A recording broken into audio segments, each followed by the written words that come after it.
This is a book that we'll look at, some excerpts from this book that gives you a good history of many things pertaining to what we're talking about here.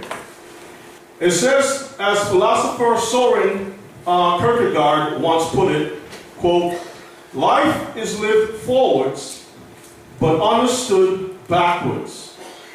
Without understanding the mistakes of the past, we are doomed to a flawed future." All right? Let's go to Ecclesiastes, please, 3 and 15. Read that for me, please. That which hath been is now, and that which is to be hath already been. And God requires that which is past. God requires that which is past. So we have to return back to our past, not the whole system that is set up. All trees have roots. We got to go back and check the origin of things, learn the history and the origin of things. What you see over here on the side is a picture from an old book with the seal of the Vatican to the top. And if you look to the top, you'll see there a double-headed eagle, the symbol of Rome. The power of Rome was always the eagle. Okay? This is a symbol that enslaved our people. And over here is a cathedral, a chapel. This is a chapel right here, a small chapel with idols. This woman is going to pray. And right below it is a wolf with two children drinking the milk. Did you hear what I said? Drinking the milk from the breast of the wolf. This is a close-up of it. These two children are called Romulus, I think it is. Remus and Romulus, the founders of Rome. What is interesting is that this is what you call a folklore behind the foundation, the founding of Rome. Why is the Vatican using this symbol to connect itself to it? And why are those children drinking from this milk of a wolf? There's a message behind this. Let me read something here to the top.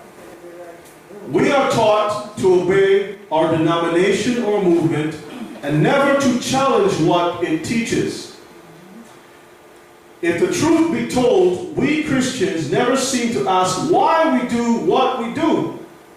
Instead, we blindly carry out our religious traditions without asking where they came from. And that's very sad. Next slide. Now, this booklet is an ancient manuscript, and if you look to the top, you'll see the price that it was sold for and put in a private collection. You see the price up there? How much is that? For a manuscript. Do you see? All right. Look at the close-up here. Double-headed eagle. Rome, the papal Rome. Roma is in Latin. The woman is praying in a chapel. And this is a grove.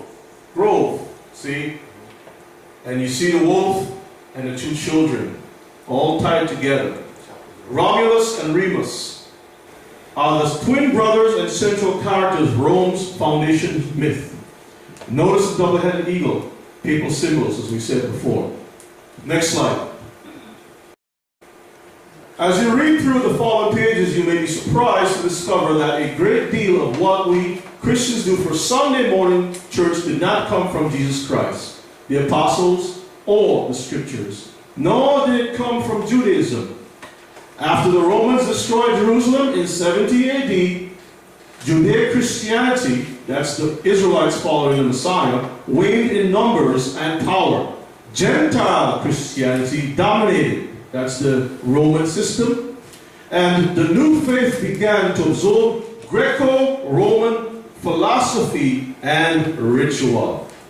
Strikingly, much of what we do for church was what? Lifted directly out of pagan culture in the post-apostolic period, So after the apostles had died, you know who took over, the wolf. Mark 7 and 7. Let's see what it says. Howbeit in vain do they worship me, teaching for doctrine the commandments of men. So there are people following, so, they say, well, we pray to the Most High, but in vain they worship Him, because the practices that they practice are the precepts of men. In the late 2nd century, there was also a shift in how the Lord's Supper was viewed. The Lord's Supper had devolved from a full meal, what does it say? A full meal to a stylized ceremony called Holy Communion. I'm just giving you little bits and pieces. It's a lot of reading here. And all the references, the footnotes are right below it. Okay? Luke 22 and 20. Likewise also the cup after supper, saying, Likewise also he took the cup after what? Supper. Supper. So they sat down and they had a full meal. But what you find in churches, they don't practice that.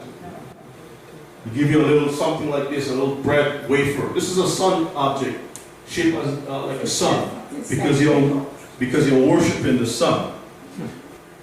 Although surrounded by Jewish synagogues and pagan temples, the early Christians were the only religious people on earth who did not erect sacred buildings for their worship. That's talking about the apostles. They didn't have buildings at that time. The Christian faith was born where? In homes, in courtyards and along roadsides. So the early church was in houses, brothers and sisters. Not in these big grand cathedrals that we see. For the first 3 centuries, the Christians did not have any special buildings. As one scholar put it, the Christianity that conquered the Roman Empire was essentially a home-centered movement. The people, not the building, was called the congregation. Let's go to Ephesians 2. Ephesians chapter 2, 20 to 22. And are built upon the foundation of the apostles and prophets. It's built upon the foundations of who? The apostles and prophets. Jesus Christ himself being the chief cornerstone. Yeshua HaMashiach, the chief cornerstone. In whom all the building fitly framed together groweth unto a holy temple in the Lord. Verse 22. In whom ye also are builded together. In whom you, people, are built together. Not a building, but the people is the focus. The people. For habitation of God through the Spirit. In whom you are built together for a habitation of who? God. He's the one that's going to inhabit us. Not the building, but us. Alright, let's move on. Next slide. Constantine, the great father of the church building. This is a bust of Constantine. While the Emperor Constantine, around 285 to 337, is often lauded for granting Christians freedom of worship and expanding their privileges, his story fills a dark page in the history of Christianity. Church buildings began with him. The story is astonishing. Church buildings began with this man. In 312 AD, Constantine became the Caesar, or the emperor, of the Western Empire. By 324, he became emperor of the entire Roman Empire. Shortly afterward, he began ordering the construction of church buildings. He did so to promote the popularity and acceptance of Christianity. He says Constantine's thinking was dominated by superstition and pagan magic. Even after he became emperor, he allowed the old pagan institutions to remain as they were. Following his conversion to Christianity, so-called conversion, Constantine never abandoned sun worship. He kept the sun on his coins, and he set up a statue of the sun god that bore his own image in the form of Constantinople, his new capital. Constantine also built a statue of the mother goddess Sybil. Alright, let's go to the next slide. The fact that he is reported to have had his eldest son, his nephew, and his brother-in-law executed does not strengthen the case of his conversion. So he killed his own family member while under the name of Christianity, being a Christian. In AD 321, Constantine decreed that Sunday would be a day of rest, a legal holiday. It appears that Constantine's intention in doing this was to honor the god Mithras, the unconquered sun. He described Sunday as the day of the sun. That's why we still have that term used today. Further demonstrating Constantine's affinity with sun worship, excavations of St. Peter's. Remember I showed you the statue of St. Peter? On top of his head is a solar disk, the sun. In Rome, uncovered a mosaic of Christ as the unconquered sun. Almost to his dying day, Constantine, quote, still functioned as the high priest of paganism. In fact, he retained the pagan title Pontifex Maximus, or Pope, which means chief of pagan priests. In the 15th century, this same title became honorific, when Constantine dedicated Constantinople as his new capital on May 11, 330, he adorned it with treasures taken from heathen temples. And he used pagan magic formulas to do what? Protect crops and heal diseases. This is one of his coins. Pontifex Maximus. There you go. Let's look at Deuteronomy 23 and 18. Thou shalt not bring the hire of a whore or the price of a dog into the house of the Lord thy God. What does that mean? Don't bring the hire of a whore, the price of a dog, where? Into the house of the Lord. What does that mean? What does that mean? It means simply what? Don't bring unclean things into the house of the Lord. The things that was ordained that is against God's word. We know very well that whoredom is an abomination to the Most High. It's breaking his commandments, right? So why take the money that you made from prostitution and throw it in an offering plate? Let's put it that way. Or bring anything that was serviced for the demons out there and bring it into the house of God. Alright? So that's what it's saying here. But what did Constantine do? He brought in many other treasures taken from heathen temples, and he brought it into the place that he created called church. That's the history. Constantine also borrowed from pagans, not the Jews, the notion of sacredness of objects and places. After his death, he declared to be divine. This was the custom of all pagan emperors who died before him. It was the Senate who declared him. Read it again. It was the who? Senate. The Senate. What form of government do we have? We got senators. That's why we're still under the Roman Empire, brothers and sisters. Who declared him to be pagan god at his death. At his death. Now his mother, Helena, this woman was most noted for her obsession with relics. In AD 326, Helena made a pilgrimage to Palestine. In AD 327 in Jerusalem, she reportedly found the cross and nails that were used to crucify Jesus.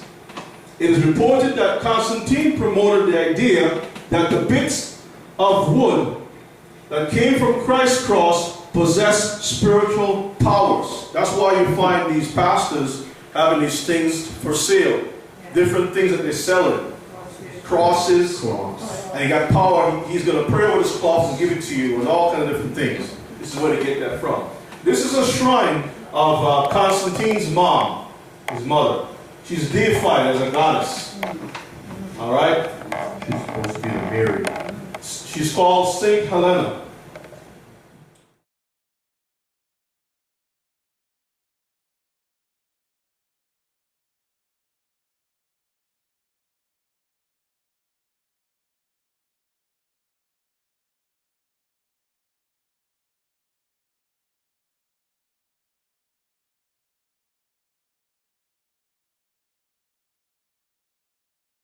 When you read the history, you'll see how the mothers seduced the sons to do some craziness in Israel. All right, these wicked mothers.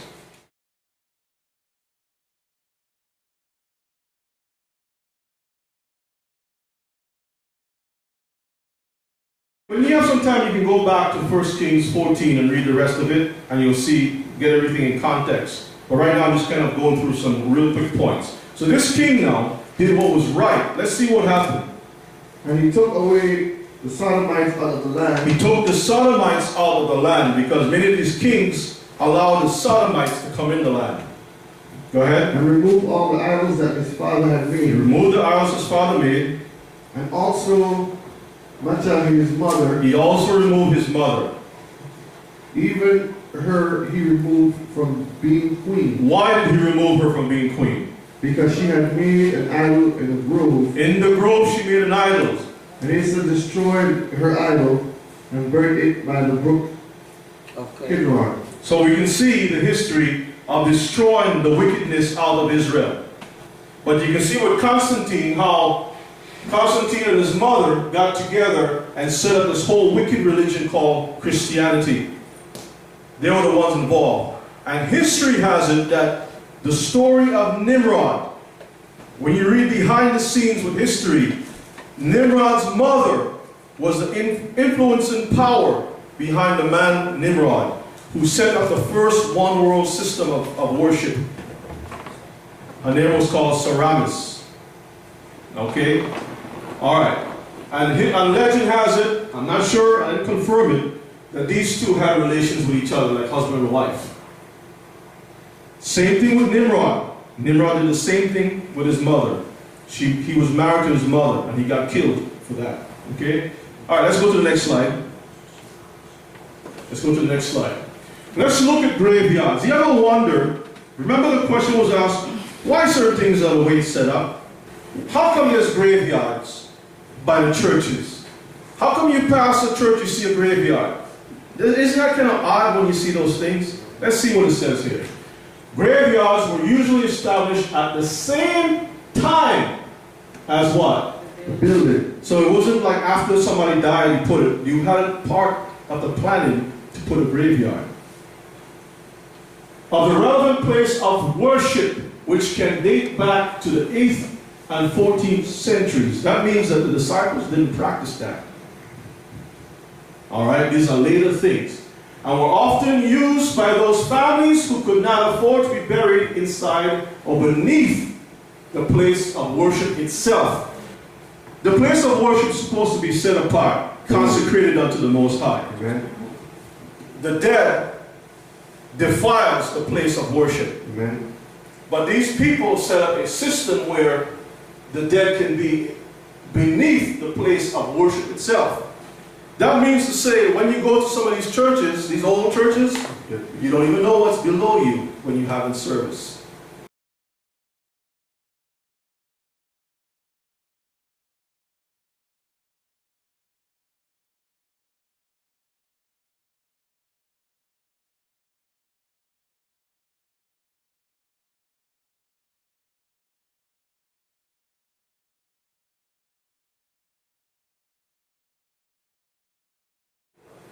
In most cultures, those who were vastly rich had important professions, were part of the nobility or were of any other high social status, were usually buried in individual crypts inside or beneath the relevant place of worship, with an indication of the name of the deceased, date of death, and other biographical data. In Europe, this was often accompanied with a depiction of the family coat of arms. And you can look that up in Wikipedia. Next slide. Leviticus 21, 1 to 2. Get that and get Isaiah 65, 3 to 5. The word graveyard. Let's look at the English, Old English term. Graveyard from Old English means graf, or pit, or yarden, which means garden. An open place. Garden. Garden. Keep that word in mind. And this is the dictionary I'm going to try to grab. Garden, an open place. So graveyard is called a garden, basically a garden for the dead. Now let's take a look.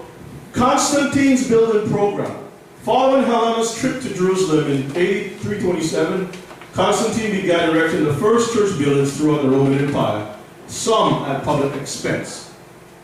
Interestingly, he named his church buildings after saints, just as the pagans named their temples after gods. Constantine built his first church buildings upon the cemeteries where the Christians held meals for the dead saints. Let me read it again. Constantine built his first church buildings upon the cemeteries where the Christians held meals for the dead saints. That is, he built them over the bodies of the dead saints. Why? Because for at least a century beforehand, the burial places of the saints were considered holy spaces. Leviticus 21, 1 and 2. And the Lord said unto Moses, Speak unto the priests, the son of Aaron, and say unto them. Now the priests are supposed to be the ones operating the church business. Go ahead and read. There shall none be defiled for the dead among his people. So how can you not be defiled if you got dead bodies right in a place that's supposed to be holy? Go ahead. But for his kin that is near unto him, that is for his mother and for his father, and for his son and for his daughter, and for his brother. Well, this is certainly not the graveyards of all the priests. Is that it? All right, let's go to Isaiah 65. Isaiah 65. So when you look around and you see these things, brothers and sisters, there's a long history behind these things. But we don't ask because we simply don't know. We go along because we believe that these men are holy men. But we can see, and that's why people will get angry with these kind of teachings, because it makes them uncomfortable.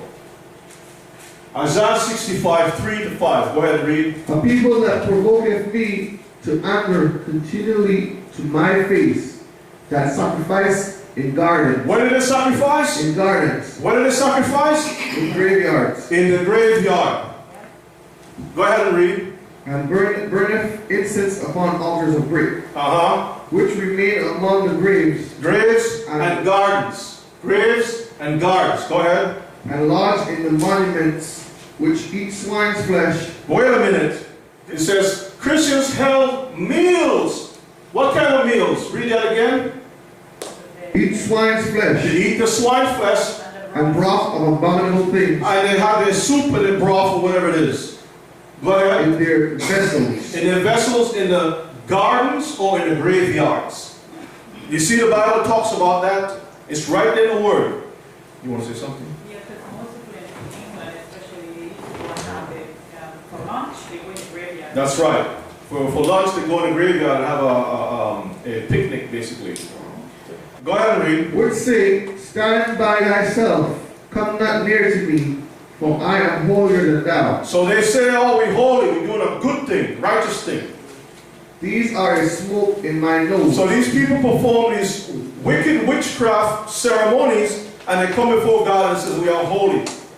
But God says this is what? A smoke in my nose. It's burning his nose. A fire that burneth all day. He hates it. You see that? But this is what we go to. Church. All this foolishness. It's an abomination to the Most High. Next slide. Exploring the first church buildings. Constantine even decorated new church buildings with pagan art.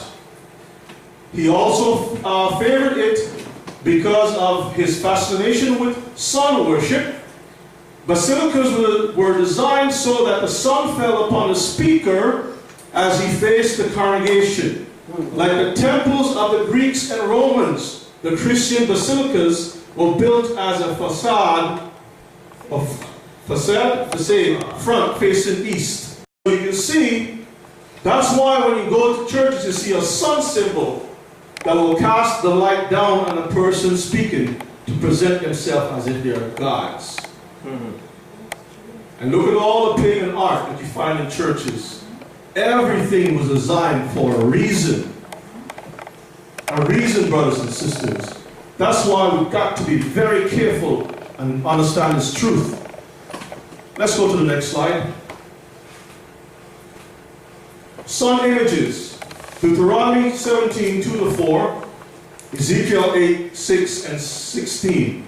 This is a picture of the pagan sun worship, Babylon.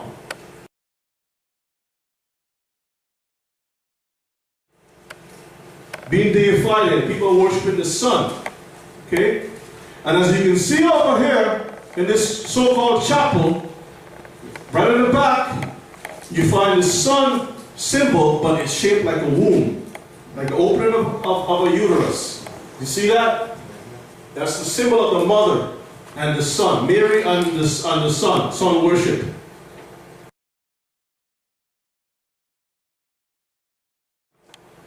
Okay, as you can see over here too, the mother and the son, with the symbols of the sons around their head as raised.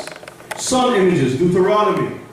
Let's go there real quick. Deuteronomy 17, verse 2-4. If there be found among you, within any of the gates which the Lord thy God giveth thee, man or woman that hath wrought wickedness in the sight of the Lord thy God, in transgressing his covenant, and hath gone and served other gods, and worshipped them, either the sun or moon. You go and serve other gods. No matter if you're a man or male or female, sun and moon, go ahead. Or any of the hosts of heaven, which I have not commanded. God did not command this foolishness that you see on the screen.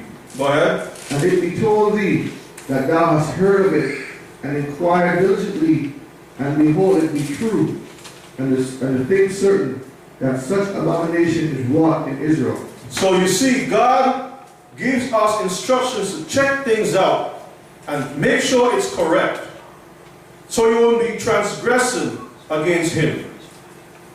Verse 5, read verse 5. Then shalt thou bring forth that man or that woman which hath committed that wicked thing unto thy gates, even that man or that woman, and shalt stone them with stones till they die. Boy, I tell you, if we was in Israel right now, there'll be a lot of dead people. I'll probably be one of them with the stones too. A lot of heads will be busted. Let's go to Ezekiel 8, verse 6.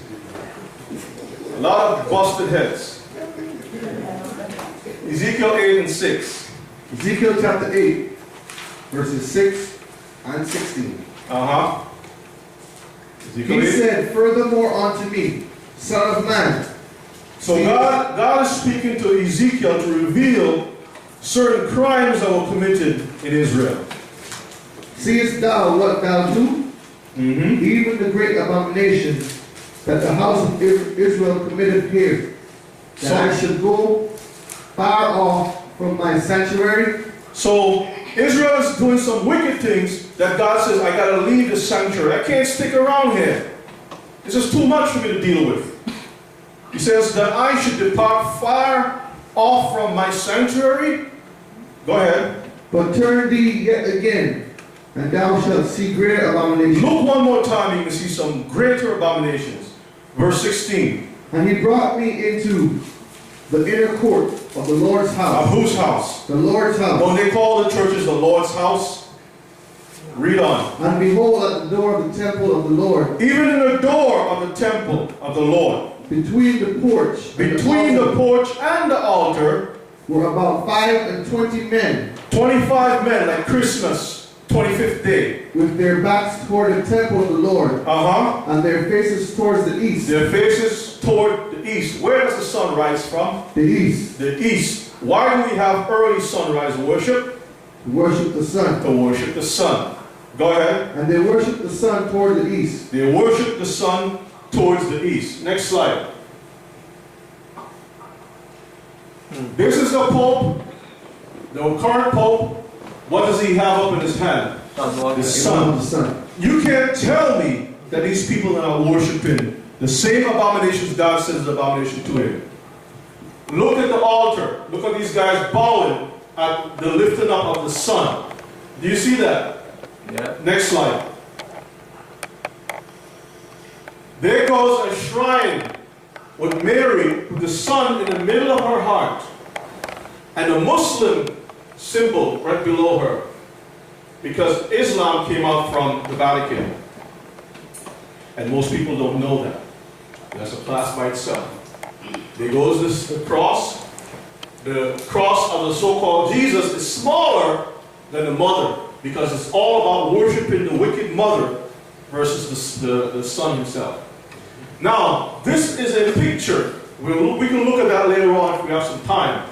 You see this guy right here? That's Pastor Bryce of the Seventh-day Adventist Church, bowing before the Pope, bringing gifts to the Pope, Pope John Paul II. It's on YouTube. You can look at it. This guy is calling the Pope, Your Holiness. Adventist Church. Do you know that this current Pope, the one we looked at just a minute ago, go back, this Pope, his brother, is a Seventh-day Adventist minister?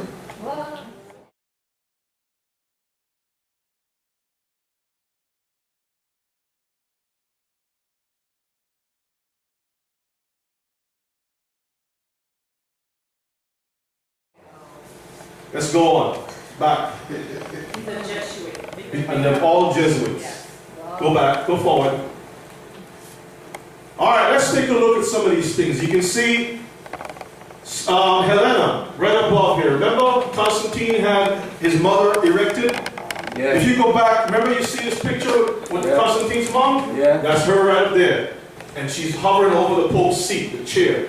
Right? Look how these guys prostrate themselves before all this wickedness. In front of the altar stood the bishop's chair, which was called cathedra. The term ex cathedra is derived from this chair. Ex cathedra means from the throne. The bishop's chair, or the throne as it is called, was the biggest and most elaborate seat in the building. It replaced the seat of the judge in the Roman basilica, and it was surrounded by 2 rows of chairs reserved for the elders. The sermon was preached from the bishop's chair. That's why when you go to churches, you see a big old chair in the front, and you wonder, well, maybe you never ask yourself, but this is the history. They borrowed that from paganism. Let's go to the next slide. It was the custom of the Roman emperors to have lights carried before them whenever they appeared in public. The lights were accompanied by a basin of fire filled with aromatic spices.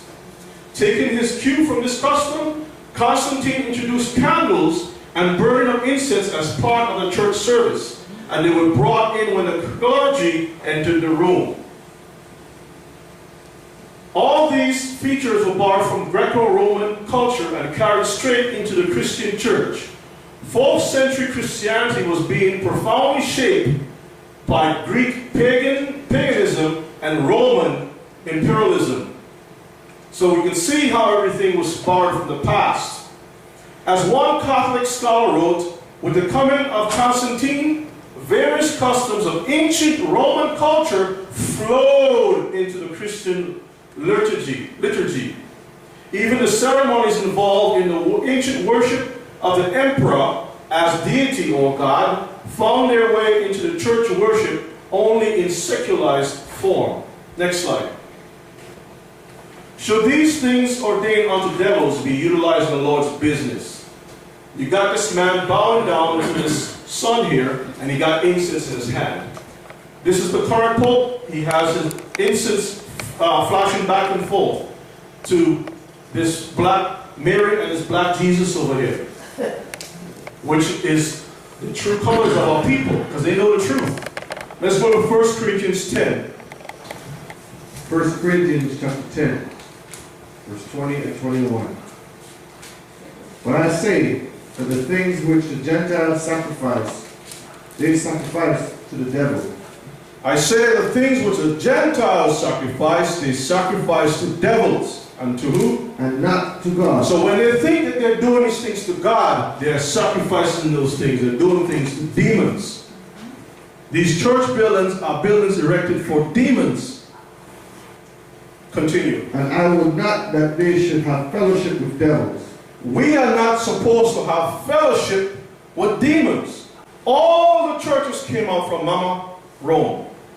And all of them are part of the same demonic system. Remember we showed from Greece, they're the ones who bring up this whole system, right? And then Rome took over from Greece. That's why it keeps mentioning Greco-Roman. They always connect them together because it hasn't been broken. You cannot drink the cup of the Lord and the cup of devils. We can't fellowship with the devils and God's business. Go ahead. You cannot be partakers of the Lord's table and the table of the devil. You see that? Lord's Supper is not scriptural. Passover is scriptural. Lord's Supper is not. It was borrowed from Constantine. He was the one who set it up. But the apostles will not tell you that because they're making too much money. And your lives is not important, but God looks at you as being important to him. 2 Kings 23. And the king commanded Hilkiah the high priest, and the priests of the second order, and the keepers of the door, to bring forth out the temple of the Lord all the vessels that were made for Baal. So the king was doing a good thing. He commanded the high priest, go into the houses of the Lord and take out the vessels, because the people brought a bunch of pagan stuff into the temples of the Lord. You can't build a building that says this is for the Lord and bring in a bunch of foolishness up in there and say it's holy. We just read that in 1 Corinthians. All right, continue. And for the grove. What? And for the grove. The graveyard stuff. And for all the host of heaven. The host of heavens are the sun, the moon, the stars that you see the popes and them worship. Go ahead. And he burned them without Jerusalem. He destroyed all of them. Are these guys destroying anything? Do you see him destroying anything? Or is he prostrating before him? Go ahead. And they burned them without Jerusalem in the fields of Kidron. Where did he take them? The fields of Kidron. He took them outside of Jerusalem, far away from the holy place, and burnt them out there. Go ahead. And carried the ashes of them unto Bethel. He took the ashes and he brought it to Bethel. And he put down the idolatrous priests. He did what? He put down the idolatrous priests. Idolatrous priests. This is idol worship. This is an idol. He put these knuckleheads, these bald heads down. Whom the kings of Judah had ordained to burn incense. The kings of Judah. Wasn't Constantine a king? Wasn't he practicing the same paganism? Go ahead. In the place of the cities of Judah, and in the place round about Jerusalem, them also that burn incense unto Baal, to the sun, and to the moon, and to the planets, and to all the host of heaven. Let me read that. He says, and those also who burn incense to Baal, this is what these guys are doing, to the sun, to the moon, and to the planets. These guys are burning these things to Baal.